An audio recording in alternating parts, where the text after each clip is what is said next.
y ya de ahí ya no dejó tarea. No. Muy bien.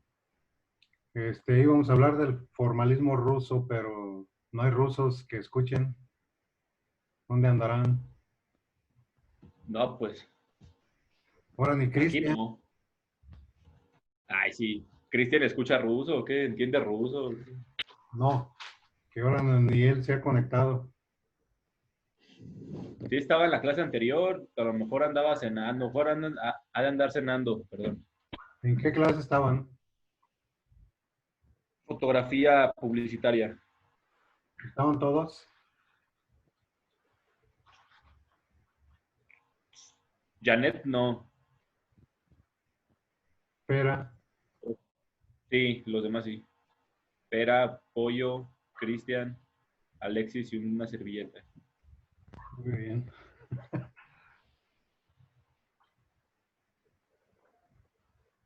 Ahí viene el coordinador. Formalismo ruso, entonces. Sí, sí, sí. Ok, Es tema de hoy. el formalismo ruso, por si por ahí le encuentran algo. Formalismo me suena como a... Formalismo, formalismo. Ajá, de formalidad, formalismo. Como el profesor que es muy formal, ahí está, míralo. Siempre. Profe chico, siempre. Hola, profe. Hola, hola, buenas noches. Espera, espera también.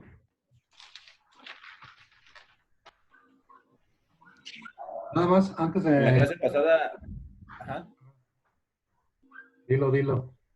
estaba Pera abrazando una vaca. Veremos si hoy, ahorita en esta clase, No también lo está entró, haciendo. no entró. Espera la otra clase. Bueno, vamos a No, recapitular. no pude, profe, se me complicó y ya no pude entrar. ¿Por qué? Tuve que salir de León. A San Felipe. No, Cerquita. andaba por acá. Bueno, aquí tienes amigos que te explican lo que estamos viendo. Bueno, vamos a hacer un retroanálisis de lo que estuvimos viendo, que eran las disciplinas literarias. Dijimos que una disciplina en términos generales es un conjunto de conocimientos que forman una materia de estudio.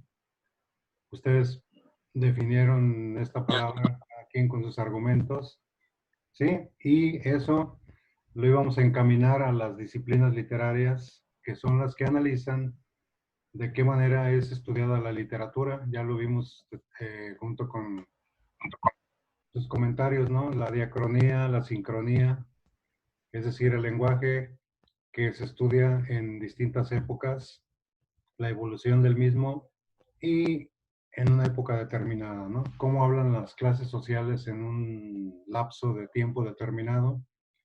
Las clases sociales tienen su propio manejo del idioma, es el mismo, pero con interpretaciones muy particulares, ¿no? Que era la sincronía y la diacronía. Ustedes lo estuvieron analizando. Y luego platicamos que hay varias formas de abordar la literatura, ¿no? Una es la cuestión teórica, digamos, la investigación documental, el recorrido que ha hecho la literatura desde que se concibió como una tradición oral. Los pueblos de la antigüedad manejaban una tradición oral, todavía no conocían el secreto de la conservación del conocimiento y como el conocimiento se hizo muy extenso, muy prolongado y demás, hubo necesidad de registrarlo. Y es así como aparecen los alfabetos, los jeroglíficos, las pictografías, ¿no? Los incas o quechuas tenían una escritura muy Los rara. glifos. Los libros eran de los aztecas, los códices, cada pintura representaba un tema. Los quechuas tenían lazos y nudos.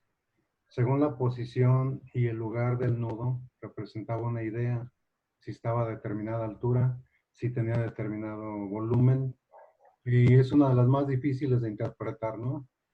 Luego la escritura Ok. cuneiforme a base de cuñas, acá por la Babilonia y sus alrededores, ¿no? Los sumerios, etcétera.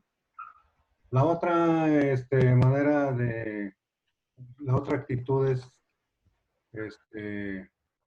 la cuestión normativa, ya lo habíamos platicado, la cuestión histórica, cómo en determinados periodos de tiempo hay una fuente literaria muy peculiar de acuerdo a la etapa histórica que se está viviendo. Por ejemplo, la literatura renacentista no tiene parangón o hay muchas diferencias con la literatura, por ejemplo, modernista, la medieval, etcétera, ¿no? De acuerdo al momento histórico en que los hombres están tejiendo la historia.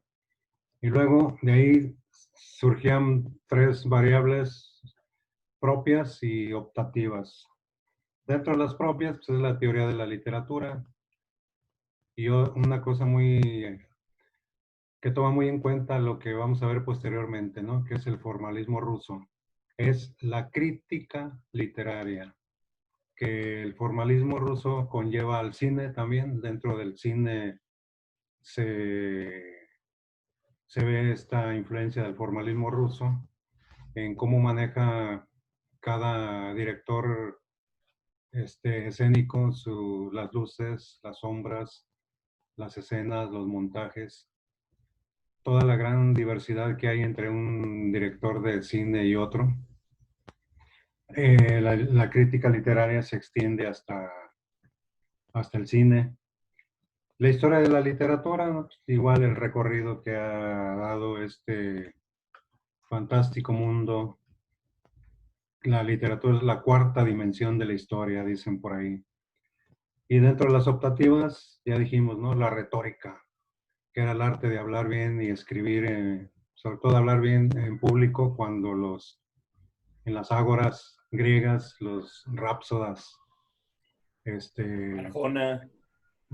Arjona en el mundo actual, el manejo galante, bello, artístico del lenguaje, la filología, que es la interpretación de los trabajos de la antigüedad, dijimos, la reconstrucción que se enfrenta a veces a la tergiversación o cambios. Por ejemplo, en un escrito una palabra puede influir para que la interpretación de un texto sea a veces diametralmente opuesta. Todos los filólogos estudian con más o menos exactitud o con exactitud lo más posible los textos en su tinta original. Es decir, realmente fueron escritos así, como en el mundo de la religión, ¿no? Los famosos evangelios apócrifos. Cierta vez se reunieron algunos pensadores de la iglesia y bajo la inspiración divina dijeron, estos libros son de inspiración divina, bla, bla, bla, y son los que se aceptan en lo que llamamos Biblia, ¿no? Biblión, conjunto de libros. Los que no están escritos bajo la luz, ¿cómo se llama? La revelación divina, quedan fuera, se llaman apócrifos. Y esos no están dentro de... Perdón, dilo. Luego viene la literatura comparada, ¿no? ¿Cómo se escribía en el siglo XVIII, en el siglo XX? ¿Qué temáticas abordan o abordaron los romanos, los griegos? Es decir, una comparación entre mundos literarios que pueden a veces ser, digamos, parecerse semejantes, pero en otras palabras son diametralmente opuestos, ¿no? Ese es el recorrido de las disciplinas literarias. Y luego, dentro de la historia de la literatura, también cuándo fue publicada una obra, para qué, su finalidad, qué reacción tiene el público, como un libro que estoy leyendo que, híjole, es malísimo ese libro. Aprendí una cosa muy cierta. cómo no escribir libros. Ese libro, yo no sé, bueno, de un español, ¿no? Para empezar. Profesor, primer ruedo, primer lanzamiento al ruedo. Disciplinas literarias. Profe, Diga, ¿puede aceptar apoyo, porfa, a Silvia? ahí dice ¿Para phone, qué, profe? ¿Para qué? pues no viene. ¿Ya? Ya se cambió el nombre, phone. Ahora es iPhone. Como dijo Nos está presumiendo que tiene un iPhone. Yo no le puedo dar el nombre, no sé si cambia.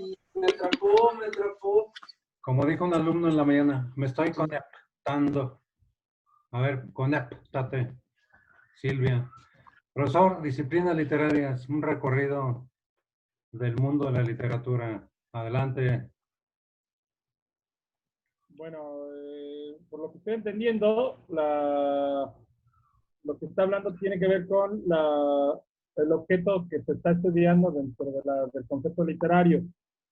Ajá. ¿Es cierto esto? Sí, sí, Y sí. entonces, lo primero sería lo que tiene como los principios, las normas, ¿no? ¿Sí, sí me escuchan? Sí, sí. Ok, entonces sería lo del objeto de esta materia, que es la teoría literaria, que tendrá como enfoque o tema pues, los principios, las reglas, las normas, el canon, etcétera, que tiene como elementos la literatura.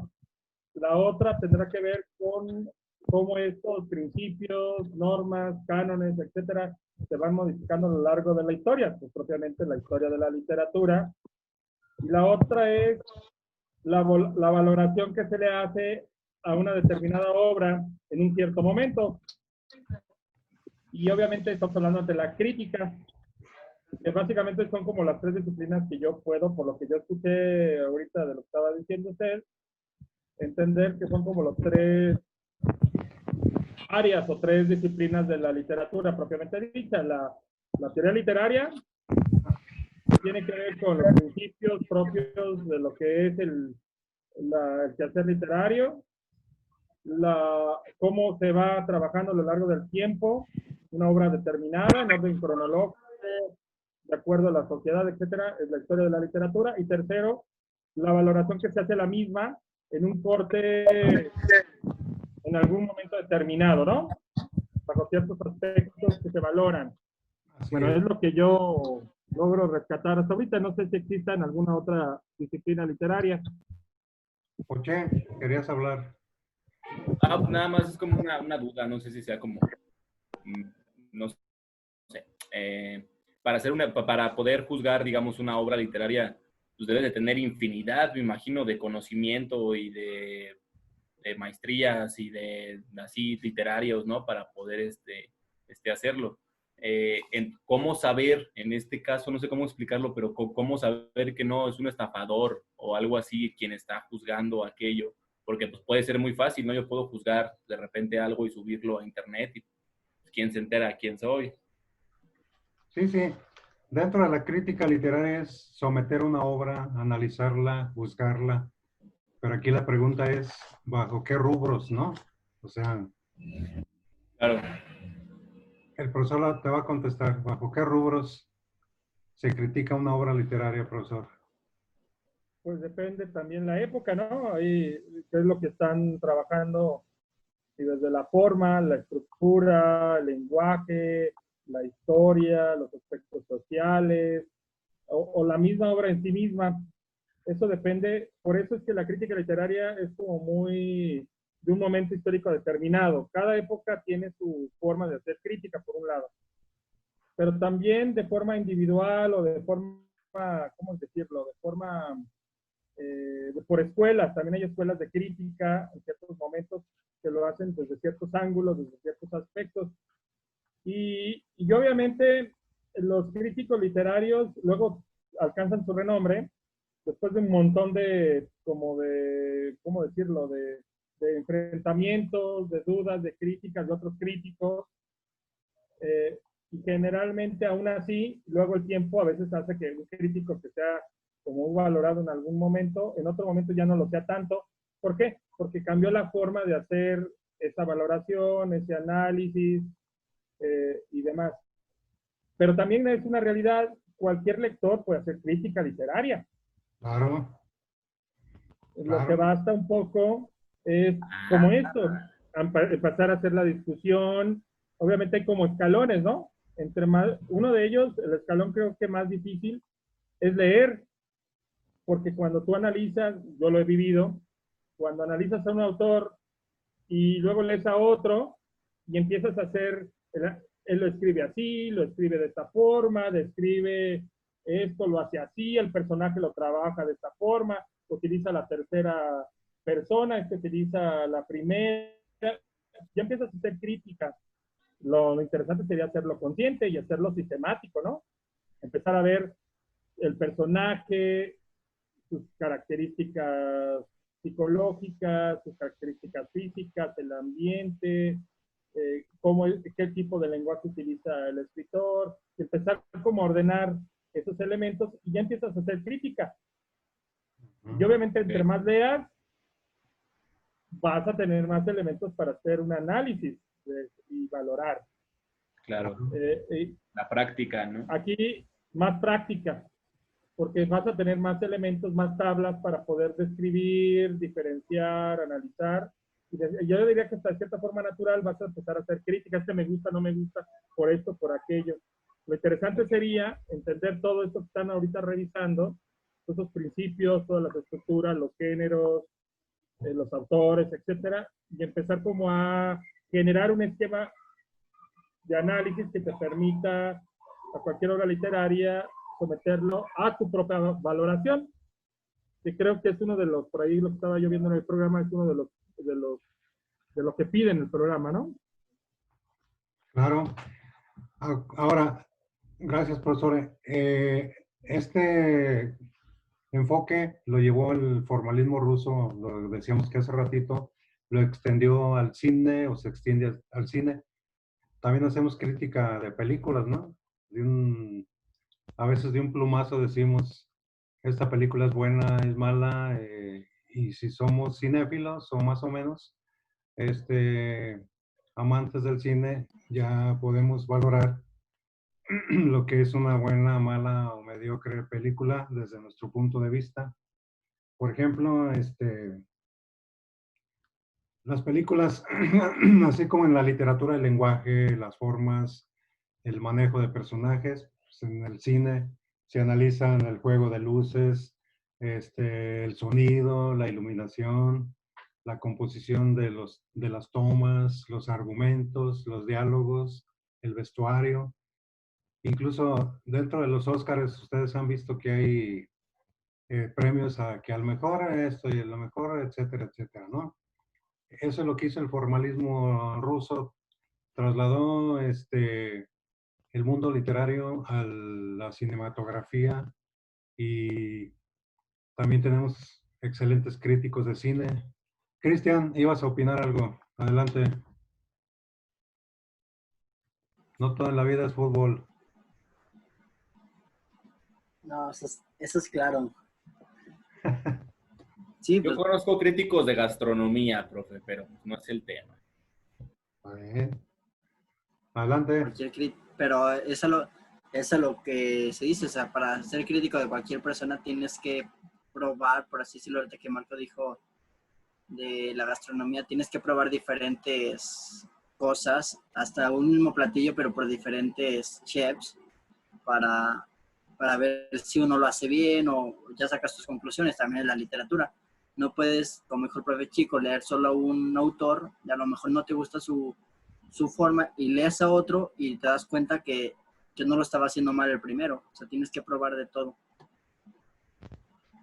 Hay escritores inflados, o sea, que son malillos, pero por la fama son famosos, se leen. O un escritor famoso es sinónimo de escritor bueno o de buen escritor. ¿Quién contesta esta humilde pregunta? Profesor, Sí, lo para que que se pasa, animen. Pues tendrá que ver también, lo voy a poner en este caso, cuando una obra literaria se vuelve una mercancía, ¿no? Y como mercancía se puede inflar. Entonces, se puede hablar tanto de ella, que ya queda en el colectivo, que puede, muchas veces es generacional, ¿no? Hay escritores que solamente sobreviven una generación, Sí. pero fue porque estuvieron tan mencionados, a lo mejor alguien leyó 1 o 2 libros, pero eso bastó para que la generación tuviera memoria de ellos, pero la siguiente generación ya no pasó, y mucho de ello se debe a esta cuestión mercadológica, ¿no? Lo mismo sucede pues en todas las artes y en cualquier actividad humana, la cuestión de repetir que es un buen escritor, que es un buen escritor, que aparezca aquí, que aparezca allá, pues parece ser que sí, así lo es, ¿no? Hasta que alguien descubre, porque se lee, que no era tan buen escritor, ¿no? Claro. Con la influencia que tiene las opiniones. A lo mejor a mí me dicen de un autor que no conozco y me dicen es muy bueno, es muy bueno, y yo me voy a quedar con esa idea y voy a reconocer todo, pero a la hora de que yo mismo lo lea, a lo mejor no se me hace tan bueno. Tal vez eso puede influir. Adelante, prof. No, Poché, adelante, adelante. Profe, por favor, profe. No, es que iba a contar una anécdota de Juan Carlos Onetti.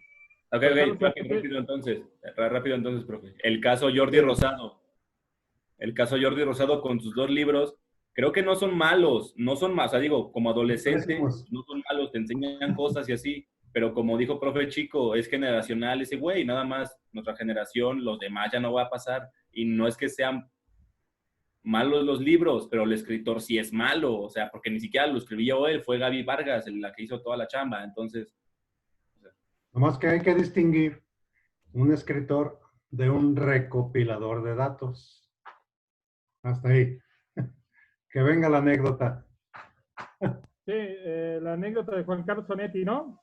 Que cuando se acercaban a él jóvenes escritores, muy jóvenes, a ver, Juan Carlos Onetti, a ver, recomiéndame usted un libro o algo que leer para poder ser mejor escritor.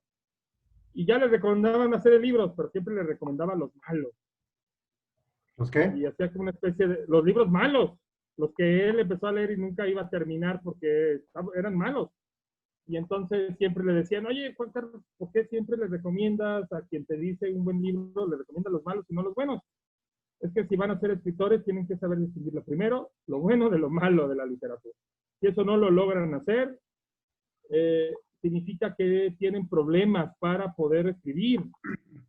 Entonces, es una anécdota bastante particular, pero que conlleva también esta parte que estamos hablando de la literatura, ¿no? La concepción de la misma.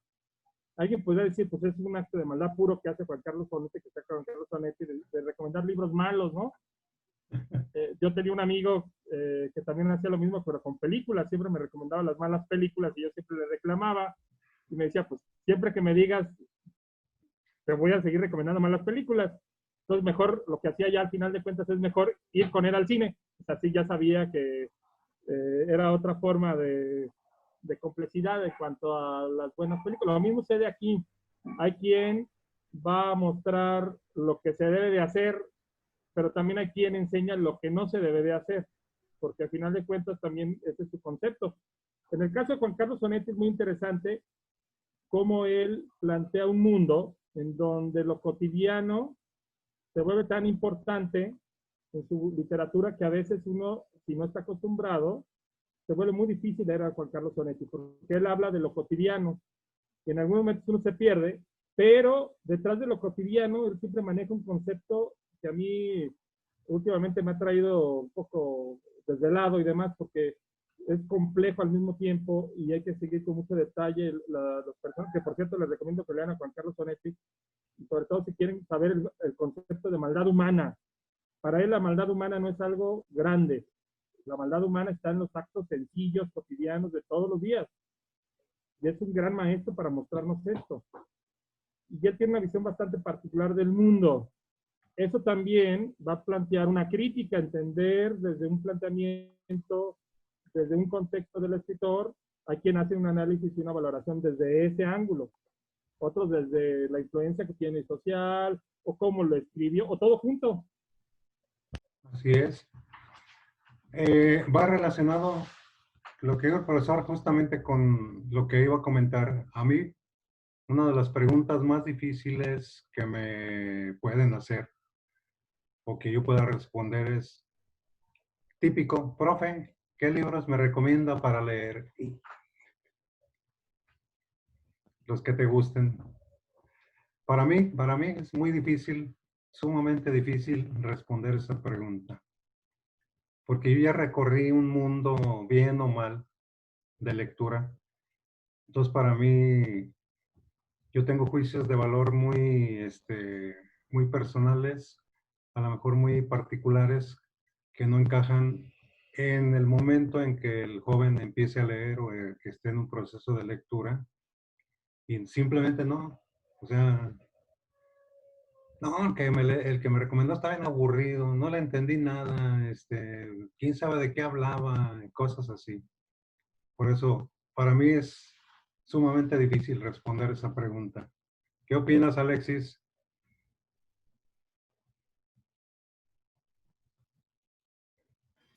Pues es que es difícil como que saber, ¿no? El gusto de lo que quiere leer. Pues todos ya estamos enfocados en lo que nuestros gustos, a lo mejor, y nos cerramos en el aspecto en que no, pues no queremos ir más allá, ¿no? Conocer más autores que a lo mejor son importantes. Pero así que yo creo que es dependiendo del gusto de pues de los lectores, ¿no? Pero pues también es padre si alguien escuchas una recomendación de algún libro que pues te causa cierto impacto, que digamos que es muy reconocido, pues ¿por qué cerrarte la puerta y pues leerlo, ¿no?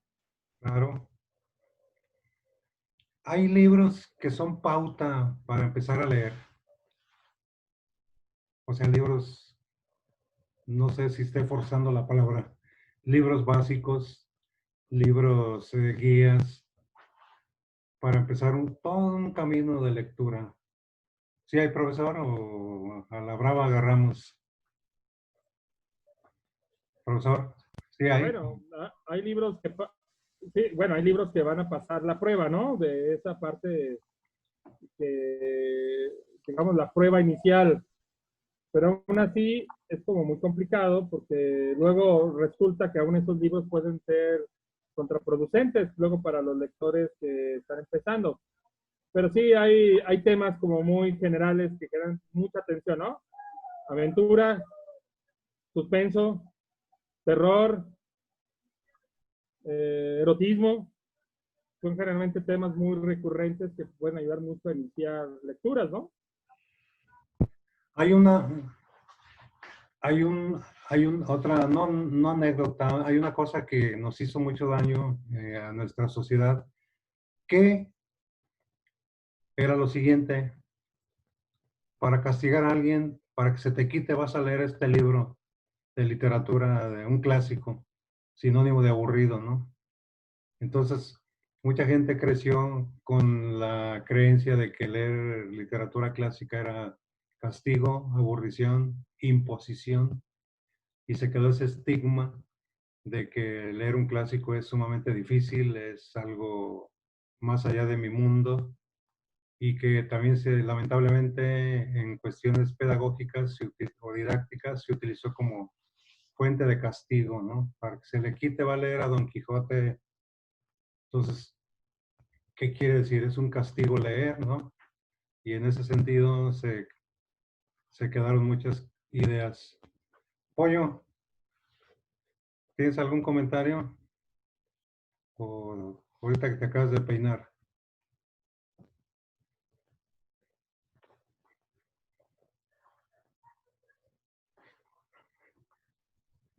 No, están. ¿Qué no nos escucha? Está en el Nirvana, creo, ¿no? Sí, sí, sí. Está en la cuarta dimensión viendo a los mayas. ¿No? ¿Se escuchas, Cristian, pollo? no. ¿Es a mí? Creo que no. No. Ay, Es que mi internet se corta un montón y no los escucho. hazle como pera, que hace como que se va. O sea, todo lo que dicen lo dicen así como... Bueno, síguese, Cristian. ¿Algún comentario, Cristian? Estamos No, yo trabajando. no estoy escuchando, pero... Adelante, Cristian. Ok. Pues sí, de lo que del va como más con lo que acaba de decir, las costumbres también. Muchas veces la literatura no es como un sinónimo de entretenimiento, es como de aburrimiento y casi de castigo, de que no quiero hacerlo y todo eso. Y pues eso se refleja en la cultura del como país, de que es muy poco la lectura que hay dentro. ¿Se acuerdan del libro del Periquillo Sarmiento que les dieron en secundaria y nunca leyeron? ¿O sí lo leyeron? La verdad, Ahí va otra No, ya no. opción. No, regalado no creo. Pero ahí está. Está buenísima, ¿eh? Esa conversación. Pregunta directísima. ¿El escritor ¿Por qué? Porque en el segundo piso puede puede tener transformar una realidad que o hasta más que escribe su realidad? vaya O se- a posar, quiero ver así como un montecito así. Pero arriba le puedes hacer ese balcón. ¿Cómo, se profe? escuchó más las pláticas en la casa de pollo.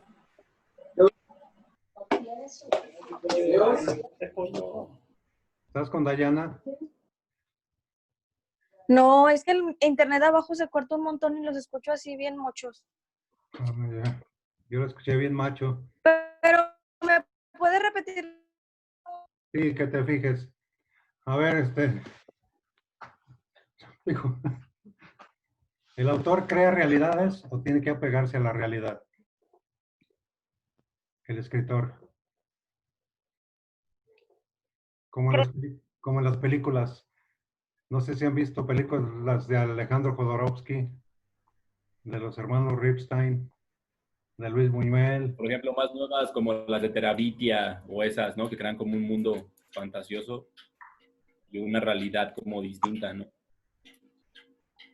Entonces la pregunta es, ¿el escritor crea realidades o se forja realidades o se apega a la realidad convincente? Un respondón. Toma la realidad Ambas, ¿no? y la hace su realidad. Pues se forja. ¿Se forja? Muy bien, muy profundo, muchacha. Va la última Yo creo, entrada al ruedo del yo creo profesor. que yo creo que va en un ida y venida, es decir, no es un proceso estático de construcción estructural así ya fija, sino que sí, obviamente el escritor tiene que tomar la realidad como vivencia, como experiencia para crear un mundo ficticio a partir de ello, pero este mundo ficticio puede cobrar sentido. El ejemplo claro es Macondo, ¿no? Con Gabriel García Márquez o Santa María con Juan Carlos Tonetti, o etcétera, ¿no? Son universos creados que parecen reales, pero que son ficticios y que nos sirven como catapultas para entender esta realidad alterna. Y ya no sé cuál es la alterna, si la del libro o la que estoy viviendo, porque muchas veces yo quisiera vivir de la otra realidad y tener claro lo que está sucediendo a mi alrededor, porque en esta realidad no lo entiendo tanto, y que son esas paradojas en donde se mueven estos dos polos que usted está planteando, y que me parece que no son estáticos, se mueven. Y eso depende pues del escritor, del lector, del momento, la circunstancia, hasta la de la edad, ¿no? ¿Sí?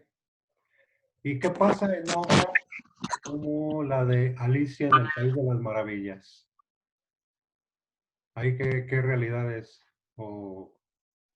Oye, Otra realidad, no es esta. Toman el contexto de esta realidad, pero hacen un túnel espacio-tiempo para llegar a otra realidad, por así decirlo, que es el hoyo, me imagino yo. O sea, entonces sí es otra realidad, pero paralela a la de nosotros, por así decirlo. porque el autor a veces juega con realidades como en el cine, ¿no? La montaña mágica, El topo de Alejandro Jodorowsky, películas que se salen del esquema totalmente, diametralmente, así también en los libros, ¿no? Por ejemplo, el doctor Jekyll y Mr. Hyde, un doctor sumamente honesto que toma una pócima y se transforma en un ser súper degradante, ¿no? ahí alterna realidades muy, muy opuestas.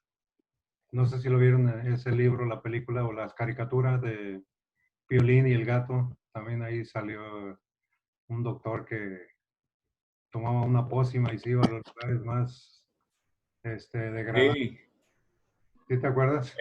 el pollo se hacía como jorobado y como un monstruote, ¿no? Sí, Así es. sí, sí El me del acuerdo. meme, ¿no? Creo. O Creo por, que sí hay un meme de ese. sí. O por ejemplo, Edgar Allan Poe escribió muchos libros en el Delirium Tremens. ¿Qué tal? Esa realidad, ¿cómo se toma? ¿Cómo, profesor? Mucho alcohol y algunas otras sustancias, ¿no? Esa realidad, ¿cómo se toma? Fría. Es que él escribió obras bajo el Delirium Tremens. Esas obras que no entendemos y que